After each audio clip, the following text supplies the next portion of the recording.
이 사건은 대법원 선고 82도 2239 판결로 국가보안법과 형법상 간첩죄의 성립 범위, 특히 간첩행위와 일반 이적죄의 구별이 핵심적으로 문제된 사안이다.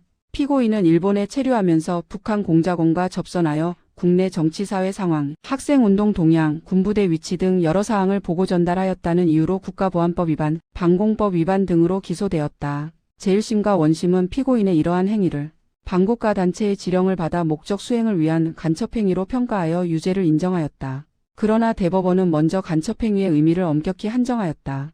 국가보안법 제2조가 인용하는 형법 제98조 제1항의 간첩이란 단순한 비밀의 전달이 아니라 적국에 제공하기 위하여 은밀하거나 기망적인 방법으로 우리나라의 국방상 또는 정치, 경제, 사회, 문화, 사상 전반에 걸쳐 북한에 알려지지 않거나 이때 그 정보가 국내 언론에 이미 공개된 사실이라 하더라도 북한에 제공될 경우 적에게 유리한 자료가 된다면 기밀에 포함될 수 있다는 점도 분명히 하였다. 다만 대법원은 원심이 인정한 사실들 가운데 상당 부분이 기밀 그 자체라기보다는 피고인의 개인적 활동 상황이나 인간관계, 학업 하숙 이동, 수사기관 연행 사실 등 단순한 경위 보고에 불과하다고 보았다. 이러한 사항은 국가의 국방상 비밀로서 보호되어야 할 기밀에 해당하지 않으며 간첩행위의 대상이 되는 기밀과는 명확히 구분되어야 한다는 것이다. 따라서 법원이 범죄 사실을 설시할 때에도 간첩죄의 구성 요건인 기밀사항과 단순한 행위, 경과 내지 배경 사실을 엄격히 구별하여 판시해야 함을 강조하였다. 나아가 이 판결은 일반 이적죄와의 구별 기준을 분명히 제시하였다.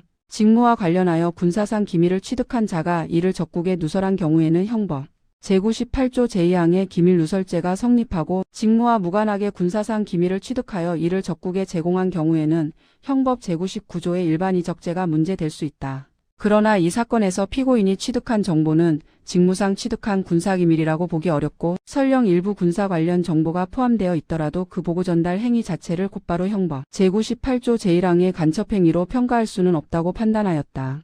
다시 말해 탐지 수집 단계의 간첩행위와 이미 취득한 정보를 보고 누설하는 행위는 동일시될 수 없으며 후자의 경우에는 법률상 구성 요건에 따라 별도로 평가되어야 한다는 것이다.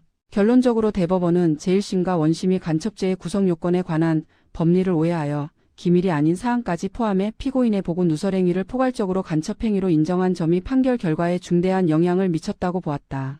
이에 따라 원심 판결을 파기하고 사건을 서울고등법원으로 환송하였다. 이 판결은 국가보안 관련 범죄에서 기밀의 개념을 무한정 확장하는 것을 경계하고 간첩죄, 기밀누설죄, 일반 이적죄 사이의 체계적 구별을 통해 형벌권 행사의 한계를 분명히 한 판례로서 중요한 의의를 가진다.